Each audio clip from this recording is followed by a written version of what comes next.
Technique ক্লাসে সকলকে স্বাগত।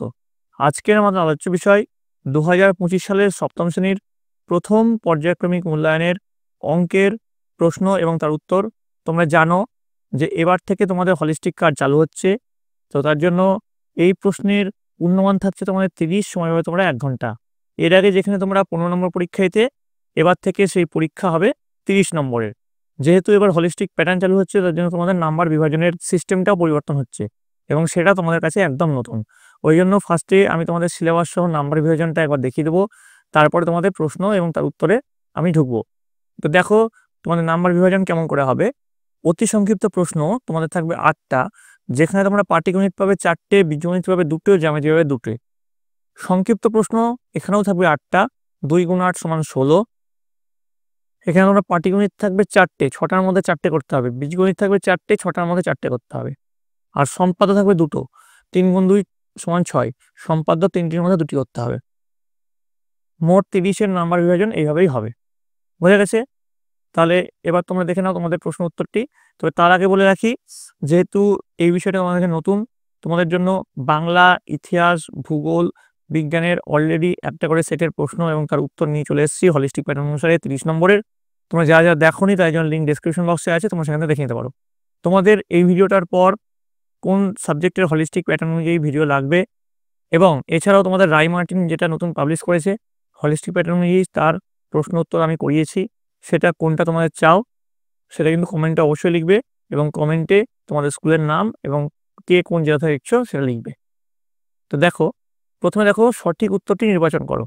1 × 4 = 4। 25 টাকার 8% হলো 1 টাকা, নাকি 2 টাকা, নাকি 3 টাকা, নাকি 4 টাকা? তো দেখো এখানে কি করা হয়েছে, 8/100 × 25। তো এখানে দেখো, যদি আমরা দাঁড়াও তোমাকে দেখাই এখানে অঙ্কটা করে,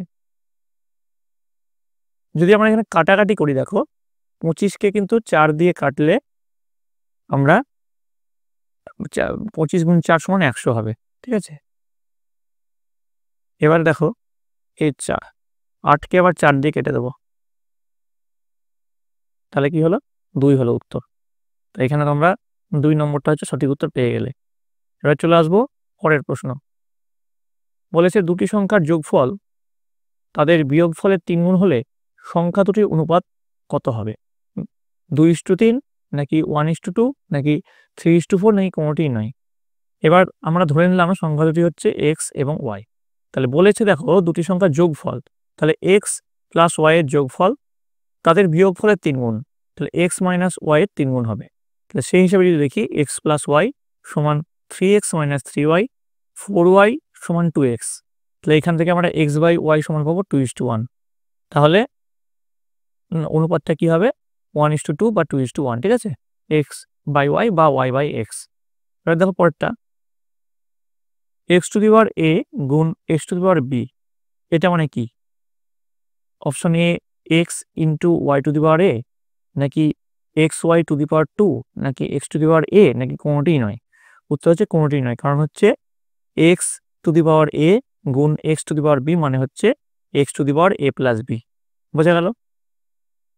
এবার কি বলেছে, সমকোণী সমদ্বিবাহু ত্রিভুজের কোণগুলির অনুপাত। দেখো সমকোণী সমদ্বিবাহু ত্রিভুজের কোণগুলি কি হয়, 45 ডিগ্রি, 90 ডিগ্রি আর 45 ডিগ্রি। তো এর যদি অনুপাতটা আমি করি তাহলে আমরা পাবো 1:2:1। তাহলে সঠিক উত্তর হচ্ছে সি, 1:2:1। নেক্সট দেখো, নিম্নলিখিত প্রশ্নগুলি নির্দেশ মতো উত্তর দাও। 5-এর 7-এর সাথে কোন সংখ্যা যোগ করলে 4 হবে? তো ধরি যোগফল প্রাপ্তির জন্য x যোগ করতে হবে, তাহলে 5/7 + x = 4। তাহলে x এর মান কত, 4 - 5/7। তাহলে এখানে যদি আমরা দেখি, 4কে আমরা লিখতে পারি 28/7 করে, বা তোমরা এখানে ডাইরেক্ট লসাগু করতে পারো, দিয়ে এখানে -5-এর 7, তাহলে এখানে তোমরা কত পেলে, 23-এর 7। ঠিক আছে, তাহলে উত্তর হচ্ছে 23/7। এটা হচ্ছে সঠিক উত্তর। পরেরটা দেখো, শূন্যস্থান পূরণ করতে বলেছে 729 = 3-এর কত পাওয়ার? তো এটা দেখো 3-এর 6 পাওয়ার হচ্ছে। এবার কেন হচ্ছে সেটা একবার আমরা দেখে নেবো। দেখো এখানে যদি আমরা 729 লিখলাম, 729কে প্রথমে দেখো এখানে 3 দিয়ে যদি আমরা করি, 3 দিয়ে করলে আমরা যেটা পাবো সেটা হচ্ছে দেখো 2 4 3 243। আবার দেখো এটা আবার 3 দিয়ে কাটবে, 3 দিয়ে কাটলে এটা পাবো আমরা 81। তারপরে আবার দেখো 3 দিয়ে কাটবে, 3 দিয়ে কাটলে আমরা পাবো 27। তারপরে আবার দেখো 3 দিয়ে কাটবে, 3 9 27। আবার সবশেষে আবার 3 দিয়ে কাটবে। তাহলে দেখো কটা পেয়ার হলো, তাহলে দেখো মোট কটা হলো এখন এখানে 1 2 3 4 5 6। তার জন্য এখানে কিন্তু 729 সমান কি হলো তাহলে হিসাব মধ্যে এখানে হলো 3 গুণ 3 গুণ 3 গুণ 3 গুণ 3 গুণ 3, তাহলে 3 টু দি পাওয়ার 6। বোঝা গেল? এবার দেখো পরের প্রশ্ন চলে আসবো আমরা। -2x² + 3y² থেকে x বিয়োগ করো। তো -2x² + 3y² - x আছে, তো এটা যদি আমরা বিয়োগ করি দেখো কি হবে, -2x² - x + 3y²। x গুলো একদিকে নিয়ে চলে এলাম, এটা হচ্ছে এর উত্তর। তো এবার শূন্যস্থান পূরণ করতে বলেছে a/b² ইন্টু কত হলে উত্তর 1 হবে। দেখো যদি আমরা এটাকে a/b-2 গুণ a/b +2 করি, প্লাসটা আমরা না দিলেও হয়। তো দেখো a/b ভেতরে ব্র্যাকেটের ভেতর দুটোই সমান আছে, তাহলে a/b আমরা জানি এখানে যদি x থাকে এখানে যদি y থাকে দুটোই সমান থাকে, তাহলে এইটা প্লাস এটা, তাহলে এখানে আমার কি হলো -2 + 2। তাহলে কি হলো এখানে a/b two the power 0, a/b two the পাওয়ার 0 মানে হচ্ছে 1। তাহলে উত্তর হচ্ছে এখানে আমরা এটা পেয়েছিলাম, এইটা হচ্ছে আমাদের সঠিক উত্তর।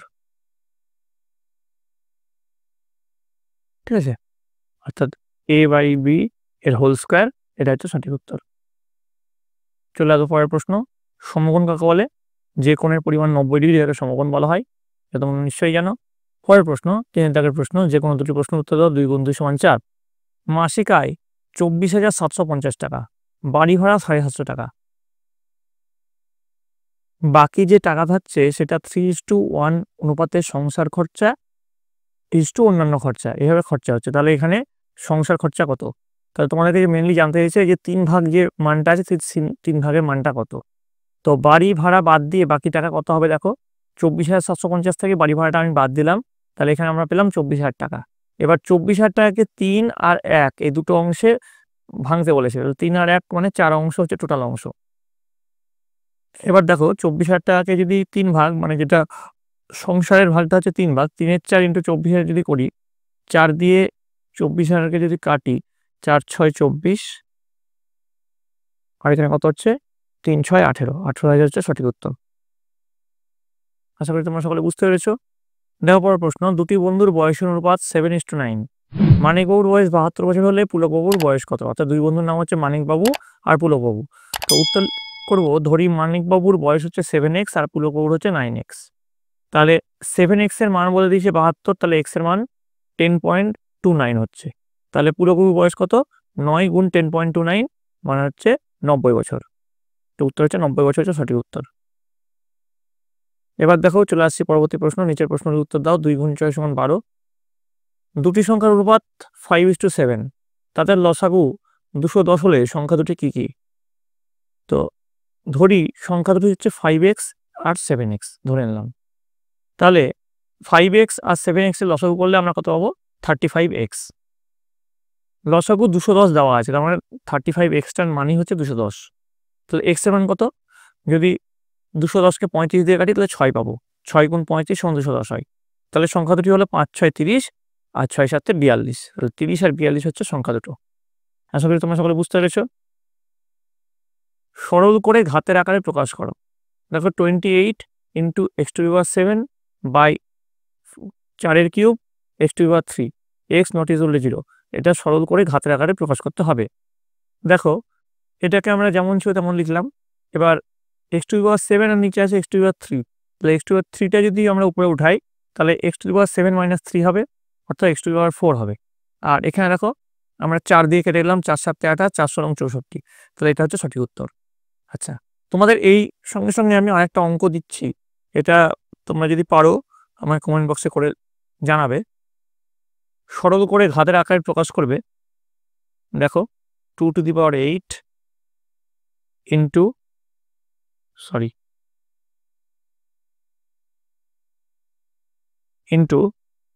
x to the power 7 by 4 cube গুণ x এর কিউব। ঠিক আছে, এটা তোমরা ঘাতের আকারে প্রকাশ করে কত হচ্ছে উত্তর সেটা আমাকে জানাবে। এটা তোমার কি থাকলো, হোম টাস্ক থাকলো। ঠিক আছে, এবার দেখো চলে যাচ্ছে পরের প্রশ্ন। একটি ত্রিভুজের 3টি কোণের অনুপাত 3:5:10 হলে কোণগুলি নির্ণয় করো। ধরি কোণগুলো হচ্ছে 3x, 5x, 10x।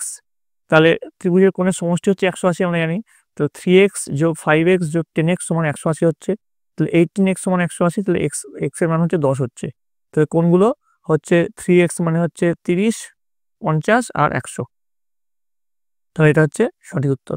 দেখো কোনো এক ট্রেডিং সেন্টারে 1050 জন ব্যক্তি ট্রেনিং নিতে এসেছেন। তাদের 3টি বড় হল ঘরে 11:3:3 অনুপাতে বসতে দেওয়া হলো। প্রতি হল ঘরে কজন বসবে? ঠিক আছে, তো দেখো প্রথমে এটা আমরা করব, সমস্ত অংশের যোগফল বের করবো। তাহলে 3.5কে আমরা 7/2 লিখতে পারি। তাহলে 11 যোগ 3 যোগ 7/2। তাহলে দেখো একে যদি আমরা প্রকাশ করি, দেখো 11কে আমরা লিখতে পারি 22/2, 3কে লিখতে পারি 6/2, 7/2 তো 7/2 আছেই। তাহলে আমরা এখানে পেলাম 35/2। তাহলে প্রতি অংশের মান কত পাবো? তাহলে 1050 হচ্ছে মোট। তাহলে 1050/35/2 মানে প্রতি অংশের মান হচ্ছে 60 করে। তাহলে 3টি হলে ব্যক্তির সংখ্যা কত হবে? প্রথম হলে 11 গুণ 60 660, দ্বিতীয় হলে 3 গুণ 60 180, তৃতীয় হলে 7/2 মানে 3.5 গুণ 60 হচ্ছে 210। তাহলে উত্তর হচ্ছে 660, 180 আর 210। এরা হচ্ছে এখানে বসবে। আশা করি তোমরা সকলে বুঝতে পেরেছো। এবার দেখো -8x² + 7x + 2 এর সঙ্গে কোন সংখ্যা যোগ করলে -12x² + 13x - 4 পাবো। তো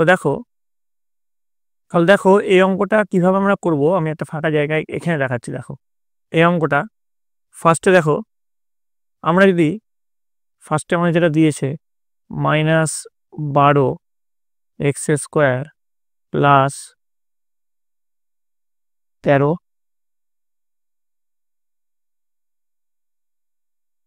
13x - 4। ঠিক আছে, এটা একটা দিয়েছে। এর থেকে আমরা ধরো এটা মাইনাস করলাম, তাহলে কিন্তু আমরা এটা পেয়ে যাব 8x² + 7x + 2 + 7x + 2।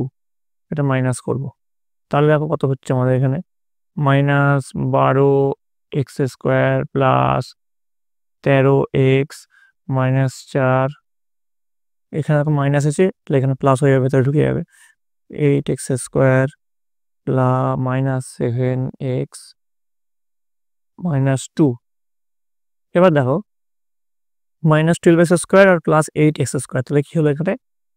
এখানে এটা হবে -4x² + 13x - 7x, তাহলে +6x -4 - 2 -6। তো এইটা হচ্ছে আমরা সঠিক উত্তর পেয়ে গেলাম। দেখো এটা হচ্ছে আমাদের সঠিক উত্তর। বোঝা গেল কিভাবে আমরা পেলাম? এবার দেখো চলে আসছি পরবর্তী অংশ। দেখো -4x² + 6x - 6, এটা সঠিক উত্তর পেয়েছি। এবার গুণ করতে হবে 4/3 xy² into 1/3 y²z³ into -6 x³ y² into z। এটা গুণ করতে হবে। তো এই গুণটা আমি আরেকবার ভালো করে দেখাচ্ছি। দেখো এখানে প্রথমে যদি আমরা 4/3 1/3 আর -6টা গুণ করি, 4/3 4 এর 3, 1 এর 3 আর -6টা গুণ করলাম। 3 দুগুণ 6। দেখো তাহলে এখানে কি হবে? -8 এর 3 হলো। এবার দেখো x এর পাওয়ারগুলো দেখো। এখানে দেখো x এর পাওয়ার কত আছে? 1 আছে। আর x কোথাও আছে? হ্যাঁ 3 আছে। তাহলে 3 আর 1 এ 4। তাহলে x টু দি পাওয়ার 4 হয়েছে এখানে। y এর পাওয়ার কত আছে? 2 আছে। এখানে y এর পাওয়ার আছে 2, 2 এ 2 এ 4 হয়ে গেল। আর এখানেও 2 আছে। 4 আর 2 এ 6 হয়ে গেল। তাহলে দেখো y এর পাওয়ার এখানে 6 আছে। এখানে কোনো z নাই। এখানে দেখো z এর পাওয়ার 3 আছে। এখানে z এর পাওয়ার 1 আছে। 3 আর 1 এ 4। তাহলে z এর পাওয়ার এখানে 4 হয়ে গেল। এবার দেখো এইটাকেও যদি আমরা কাটি তাহলে আমরা কত পাবো? দেখো এটাকে আমরা 3 দিয়ে কাটতে পারি। তাহলে আমরা এরকম উত্তর পেয়ে যাবো। এটাকে ধরো 3 দিয়ে কেটে 3 করলাম, এটাকে কেটে 8 করলাম, 3 8 24। উত্তরটা আমরা এইভাবে পেয়ে যাবো 8 x to the power 4 y to the power 6 z to the power 4 by 3। ঠিক আছে, এটা আমরা উত্তর পেয়ে গেলাম। এবার বলেছে সবশেষে যেটা, একটি পেন্সিল কম্পাসের সাহায্যে 30 ডিগ্রি ও 90 ডিগ্রি কোণ অঙ্কন করো। এটা তোমরা তোমাদের বই পেয়ে যাবে, সুন্দর করে এটা খাতায় করে নেবে। ঠিক আছে, তো এই গেল তোমাদের সপ্তম শ্রেণীর অঙ্কের হলিস্টিক প্যাটার্নোলজি প্রশ্ন এবং তার উত্তর। তোমাদের আগেও বলেছি, আবারও বলছি, এবার তোমাদের 30 নম্বর পরীক্ষা এবং পরীক্ষাটা হবে এপ্রিল মাসে। তো যদি তোমাদের আরও হলিস্টিক প্যাটার্নোলজি কোনো সাবজেক্টের প্রশ্ন উত্তর দরকার হয় সেটা কমেন্ট লিখে জানাবে। কে কোন স্কুল থেকে দেখছো এবং কোন জায়গায় দেখছো সেটাও কিন্তু লিখতে ভুলবে না। ভিডিওটা যদি তোমাদের ভালো লেগে থাকে অবশ্যই লাইক করবে, বন্ধুদের কাছে অনেক শেয়ার করবে। তোমরা সকলে ভালো থাকবে, তোমরা সকলে সুস্থ থাকবে। এবং সর্বোপরি বলে রাখি, তোমাদের যে এই প্রশ্নটাই যে হুবহু আসবে তার কোনো মানে নেই। তোমাদের এরকম ধরনের প্রশ্ন আসবে। আমি আরও যে 4-5টা সেট নিয়ে আসবো, সেই সেটের প্রশ্নগুলো ভালো করে প্র্যাকটিস করবে এবং সর্বোপরি তোমাদের বইটা খুঁটিয়ে পড়বে। তাহলে দেখবে তোমার পরীক্ষায় সাফল্য নিশ্চিত।